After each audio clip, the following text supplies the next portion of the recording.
Hello বন্ধুরা, আসসালামু আলাইকুম। তোমরা সবাই কেমন আছো? আশা করি ভালো আছো। আমিও খুব ভালো আছি। তো তোমাদের সবাইকে স্বাগতম নূপুর ক্রিয়েশন ব্লগ চ্যানেলের নতুন আরেকটা ভিডিওতে। তো এখন আমরা কোথায় যাচ্ছি বলো তো?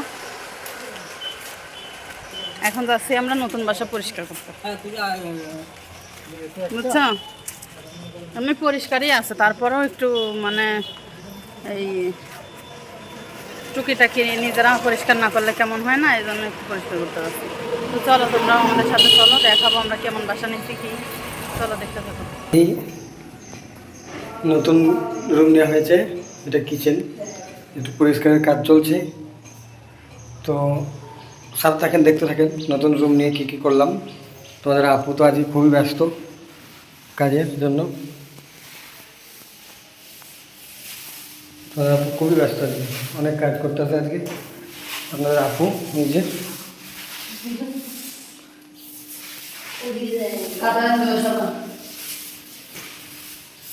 নতুন ঘর নেওয়ার পরে আমরা একটু টুকিটাকি পরিষ্কার করে নিচ্ছি নিজেদের মতো থাকার মতো। এই আর একটা রুম,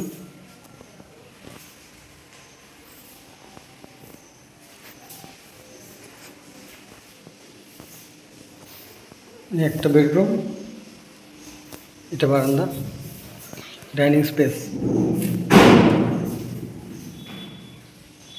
এটা কিচেন, এটা বাথরুম,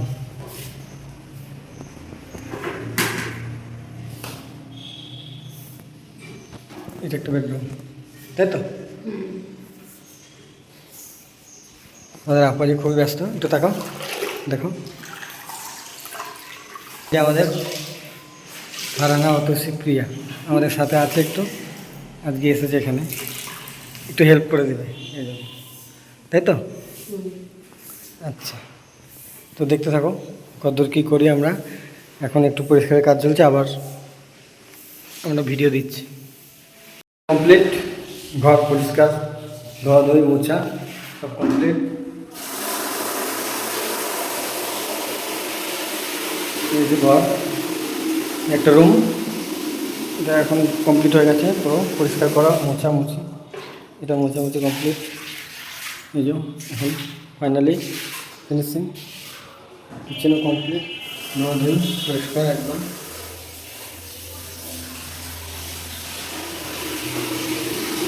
এটা ডাইনিং স্পেস পুরো অনেকটাই, এইটা আরেকটা রুম, ঠিক আছে? তো আমাদের মানে এই রুমটা পছন্দ করেছে আপনাদের আপু। এই যে আপনার আপুর অবস্থা খুবই এখন শোচনীয়, অনেক কাজ করছে আজকে আছে। আহারে, অনেক অনেক অনেক কষ্ট পাইছে। এই যে বাথরুম পরিষ্কার করলো, এখন শেষ, ফিনিশিং দিলেন ম্যাডাম। তো চলো দেখতে থাকো, এখন ম্যাডাম বসে আছে। আর এই যে আমাদের, এই যে আপনারা ফারহানা আক্তারকে দেখেন না, এই যে ইনি, এই ম্যাডাম, এই যে আপনাদের নূপুর ক্রিয়েশন। কেমন দেখা যাচ্ছে আমাকে? আপনাকে সেই লাগছে। আচ্ছা, কাজ তো সব আপনিই করলেন নাকি আমি করলাম? তুমি সব ঝাড়ু দিয়ে দিছো? সব ঝাড়ু দিয়ে দিছো? হ্যাঁ, কাজ বলতে প্রিয় বন্ধুরা, কাজ মানে আমরা দুজনেই করছি। আমি পুরো ঘরগুলো ঝাড়ু দিয়ে দিছি, আর আপনাদের আপু পুরো ওটা হুইল পাউডার দিয়ে ওটাকে পুরো ঘরটা একটা মানে কাপড় দিয়ে পুরো সুন্দর করে মুছেছে, তাই তো? ড্রেসিংটা আমি করলাম। তো যাই হোক, এই যে এখন আপাতত রেডি, আমরা এখানে আসার জন্য প্রস্তুত। তো একটু রেস্ট নিয়ে নেবে আপনাদের আপু, অনেকটা কাজ করছে তো, মানে একটু ক্লান্ত। আর এই যে আপনাদের ফারহানা আক্তার অতসী প্রিয়া, এই যে খালি বসে বসে মোবাইল দেখে, কোনো কাজ করে না।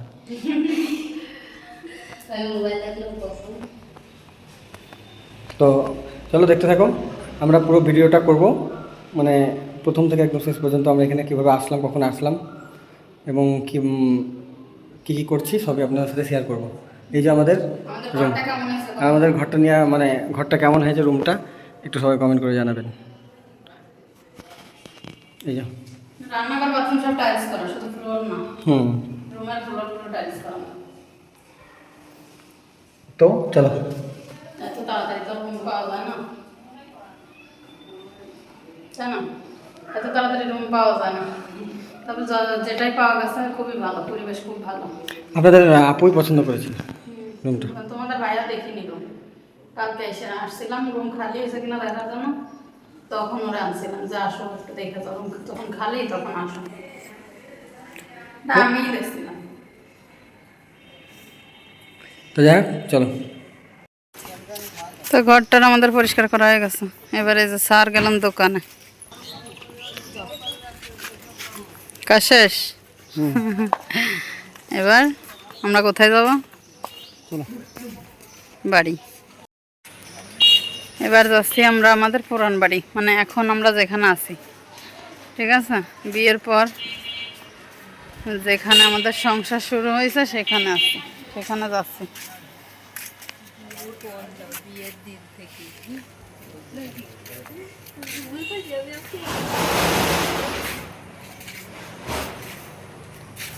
তো চলো দেখতে থাকো ভিডিওটা। বন্ধুরা, এটা কি গাছ সবাই একটু বলেন তো কমেন্ট করে। দাও এবার দাও, ছোঁয়া দাও। এই যে একদম নুয়ে, লজ্জায় নুয়ে পড়তেছে দেখো। এই যে এটাকে বলে লজ্জাবতী গাছ, ঠিক আছে? এই যে একদম একদম সব নুয়ে যাইতেছে। হ্যাঁ, কি একটা ব্যাপার, আল্লাহর কি কুদরত।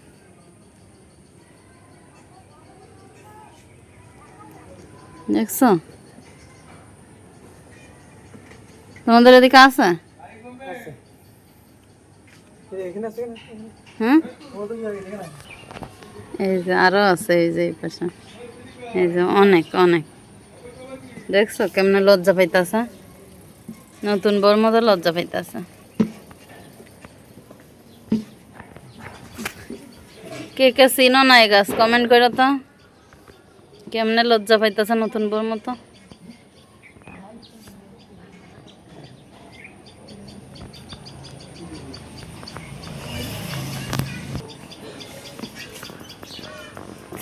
কিভাবে লজ্জা পাচ্ছে দেখছো নতুন বর মতো, একদম। চলো, অনেক অনেক গাছ এখানে। ওই যে আস্তে আস্তে হইতেছে, অনেকক্ষণ থাকবো মনে হয়। হ্যাঁ, একদম নতুন বর মতো লজ্জা পাইছে, সেই লাগলো না? অনেক গাছ আছে এখানে, লজ্জাবতী গাছ। তো ঘরটার পরিষ্কার করে আমরা চলে আসলাম বাড়ি, মানে আগের যে বাড়িতে আমরা ছিলাম, বিয়ের পরে উঠছিলাম, হাবিব এসেছিল, ওইখানে চলে আসলাম। তো রান্না বান্না চলতেছে, অলরেডি শুরু করে দিলাম, আমি রান্না করতেছি। এদিকে পেঁয়াজ ভাজা চলতেছে, গরম মশলা দিছিলাম আগে তেলের উপরে দিয়ে, পেঁয়াজটা ভালো করে ভাজা ভাজা করে মশলা দিয়ে আজকে রান্না হবে কি বলতো,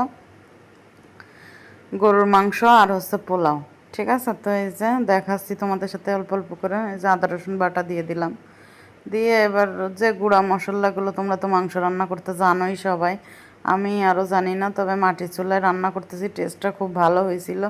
গরু মাংসটা রান্নাটাই তোমাদের সাথে শেয়ার করতে পারছিলাম, পরে আর পোলাও রান্নাটা শেয়ার করতে পারিনি, মানে ক্যামেরাটা ধরার মতো কাউরে পাইনি। হাবিব নামাজ পড়তে চলে গেছিলো, শুক্রবার ছিল তো এই জন্য। তো এদিকে দেখো এই যে দিয়ে দিচ্ছি হলুদের গুঁড়া, দিলাম মরিচের গুঁড়া, এবার দিব লবণ। তো দিয়ে টিয়ে একসাথে মশলাটা ভালোভাবে কষিয়ে মাংসগুলো দিয়ে দিব। অনেকটাই মাংস ছিল, হয়তো ভিডিওতে তেমন দেখা যায় না। যে দিয়ে দিলাম লবণ স্বাদ মতো, এদিকে দিচ্ছি একটু পানি, যেহেতু তলায় যাতে নিচে না লেগে যায়। মাটির চুলায় রান্না তো, আমি সেভাবে রান্না করতে পারি না মাটির চুলায়, মানে জাল দিতে গেলে এদিকে কষাইতে পারি না, রান্না করতে পারি না, আর এদিকে রান্না করতে গেলে জাল লেগে যায়, এরকম হয়। গ্যাসে রান্না করা অভ্যাস তো। তো প্রায় 2 কেজি মতো মাংস ছিল, বুঝছো? বড় কড়াই যেহেতু, আর ভিডিওটা দূর থেকে করা হয়েছে, এই জন্য হয়তো বা বোঝা যাচ্ছে না, মনে হচ্ছে কেজি মতো, কিন্তু 2 কেজি মতো মাংস ছিল। তো এই যে মাংসটা ভালো করে কষিয়ে কষিয়ে তারপরে আলু দিয়ে রান্নাবান্না করে, তারপরে মনে করো যে ঝোল ফুটে উঠলে যেভাবে নামাই। আর আমার রান্না তো তোমরা সবাই জানোই আমি কিভাবে রান্না করি, কোন প্রসেসে। তো এই যে ভালো মতো কষানো কমপ্লিট, এবার দিয়ে দিলাম আলু। আলুটা একটু বেশিই দেওয়া পড়ে আমাদের, তার কারণ আলু খায় আমাদের সবাই, আলু পছন্দ করি আমরা, তবে বেশি পছন্দ করে হাবিব এখন আমি তো মনে করো অনেক সময় মাছের মধ্যে আলু, ডিমের মধ্যে আলু দিতে চাই না, কিন্তু হাবিবের জন্য আমার না দিলেও 2টা আলু দিতেই হয়। তো এইভাবেই রান্না করতেছি, রান্না করে টেরে খাওয়া দাওয়া করে তারপর আমরা রাতের দিকে নতুন বাসায় চলে যাব। এই যে ঝোল দেওয়া হয়েছে, ঝোল ফুটে উঠলে তারপরে এই যে একটু জাল হলে তারপরে নামাই নেবো, একটু ঝোল রাখবো। আর এদিকে যে পোলাও চালটা তোমাদের দেখাইছিলাম, কিন্তু রান্নাটা আর দেখাইতে পারিনি। তো এদিকে এই যে রান্নাবান্না প্রায় কমপ্লিট। তো চলো, রান্নাবান্না শেষ, এবার বৃষ্টিতে ভিজবো।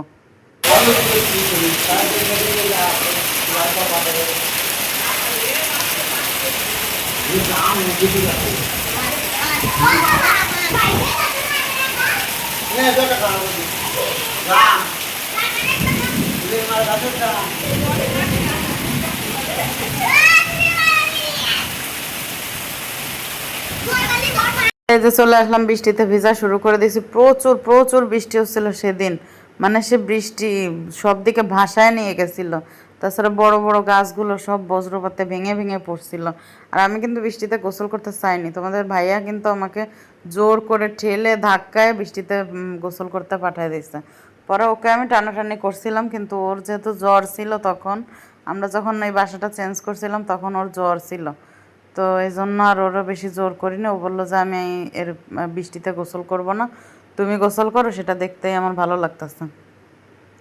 তো এই যে আমি গোসল করতেছি, মানে খুবই ভালো লাগতেছে। আর এদিকে যে আমরা গাছের থেকে আমরা ডাল ভেঙে ভেঙে পড়ছে। এদিকে হাঁসটা দেখো, হাঁসটা দেখো কি করতেছে। হাঁসটা হচ্ছে প্রচুর মনে করো যে ইয়া করতেছে, বৃষ্টিতে ভিজতেছে। ওরা এত ডাকাডাকি করাইছে মানে ভিতরে আসার জন্য, কিন্তু ও আসে না। পরে ওকে কোলে করে তারপরে আমার মনে করো ভিতরে আনতে হয়েছে, মানে যেখানে বৃষ্টি পড়তেছে না সেখানে। আর এদিকে যে আমড়াগুলো দেখো গাছের থেকে পড়তেছে। আর তোমাদের ভাইয়া প্রচুর আমড়া পছন্দ করে, তো ওকে ধুয়ে ধুয়ে দিচ্ছে, ও খাচ্ছে। চলো দেখো কি এগুলো? আমরা করছি, আমরা এটা পাকছে, এটা ধোয়া না তো? এটা ধরো।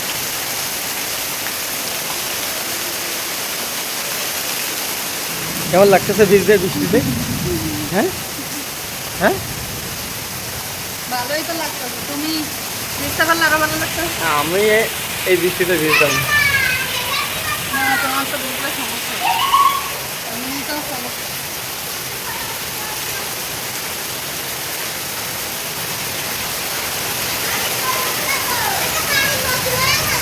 কেমন লাগছে এটা? আমরা এটা পাকা করতে নি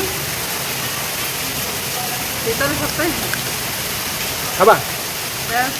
হ্যাঁ, ভিজে ভিজে খেতে নেই। আরে এগুলো তো ভিতরে কোনো শক্ত হয়, এটা শক্ত হয়েছে, এটা তাহলে বাকি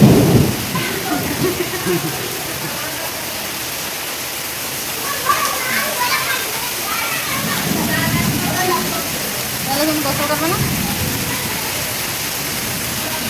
পরে পরে গোসল করবা? পরে হাঁসটা কেমনে বিশ্বাসে দেখো। রাজা আয় আয় আয় আয় রাজা আয় আয়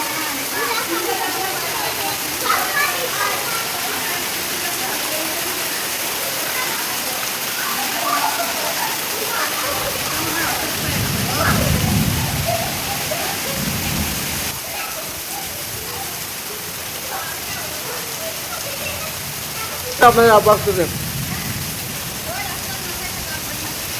হ্যাঁ, এই যে আপনার আপু বৃষ্টিতে ভিজতেছে। এই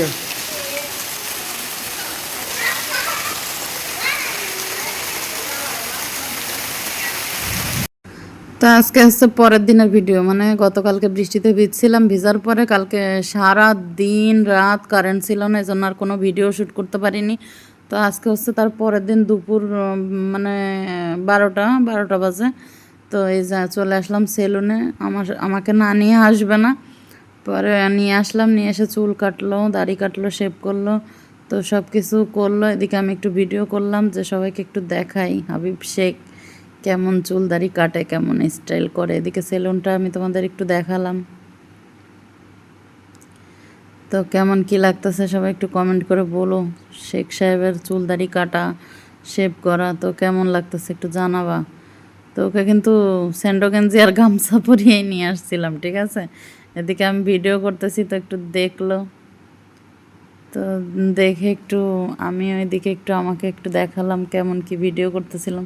তো তখন তো খুবই মানে হাসি আসতেছিল যে সেলুনে দাঁড়ায় দাঁড়ায় ভিডিও আমি এই প্রথম করতেছি। এদিকে শেখ সাহেবের দাড়ি কাটা হচ্ছে, শেভ করা হচ্ছে, তো দেখো, দেখতে থাকো। ও খুব মানে হাসি পাচ্ছিল ওর যে আমি দাড়ি কাটতেছি সেই ভিডিও তুমি করতেছো।